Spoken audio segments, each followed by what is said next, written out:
وم لیدل افغانان، وم لیدل اتلان، وم لیدل ازمریان. تاسو ته ما ویلي که نه چې 33% چانس دی افغانستان ته، 70% چانس دی نیوزیلینډ ته د میچ د ګټلو. خو که چېرته کې افغانستان په ردم کې رالی نو نیوزیلینډ به درله پوهه کړی نه دا میچ به یې داسې راړولی خپل ځان طرف ته او هغه شانته کې وشوله. ویډیو په زما په سوشل میډیا پرته ده، ویې ګورئ که یقین هم نه راځي څنګه لوبې ورسره وکړله.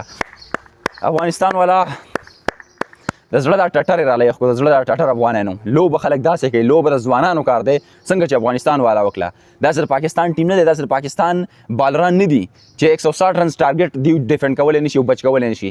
فاروقي، راشد خان، محمد نبي کمال کړی دی، کمال یې کړی پوره په 85-84 رن سره د نیوزیلینډ نه افغانستان دغه میچ ترلاسه کو.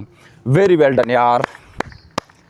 د زړه دا ټټر مې نن خوشحاله شو چې افغانانو دغه میچ وګټو د نیوزیلینډ خلاف. بلیک کیف ته به شکست څنګه ورکې او څنګه به ګټه حاصلې د افغانانو نه چلی زده کوي. میچ او گیم د پښتنو کار دی، پښتنو د ازمریانو کار دی، د نرانو کار دی، څنګه چې افغانستان نران دي، څنګه چې د افغانستان ځوانان دي. داسې زده کړه وکړئ. افغانانو کمال کړی دی او ډېر زیات بهترین گیم یې پیش کړی د خپل وطن دپاره، د خپل ټیم دپاره. ګوربز بالکل په ردم کې راغلی دی، څوک یې سټاپ کولی نشي. فاروقي هلته کې په ردم کې راغلی، څوک یې سټاپ کولی نشي. 4 وکټې بیا ترلاسه کړي دي. محمد نبي 2 وکټې او ورسره چې کوم دی کپتان راشد خان 4 وکټې ترلاسه کړي دي. ویری ویل ډن او ډېر زیات زبردست.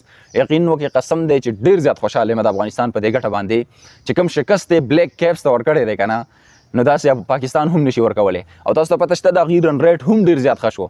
افغانستان ته د په ایډوانس کې سوپر 8 مقابلو ته کولیفای باندې ډېر زیاتې مبارکیانې هم د په دې میچ باندې ډېر زیاتې مبارکیانې هم د په کولیفای باندې. او تاسو اوس دا هم وګورئ چې په ویسټ انډیز باندې دومره ډېر زیات ټینشن او دومره ډېر زیات پریشر د افغانستان د وجې به راغلی ځکه چې هغې یوګانډا ته په کومه طریقه شکست ورکړی، هغې نن چې کوم دی نیوزیلینډ ته په کومه طریقه شکست ورکړو. نو دا را روان میچ هم وګورئ. دا زما د دې لیکله خبره واورئ چې ویسټ انډیز کو هوسټینګ ولې نه کوي د ورلډ کپ. خو دا میچ به د ویسټ انډیز نه ګټلی کېږي.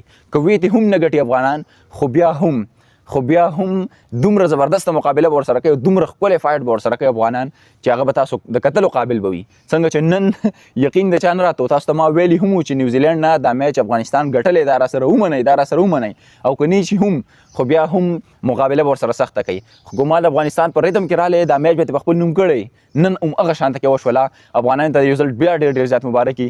ملګری مې په روم کې وده و خو د ویډیو مې ضروري ګڼله بهر راووتم، افغانانو ته مې ویډیو جوړه کړه. ډېر زیاته مبارک شي انشاءالله مې لویږي نوې ویډیو کې.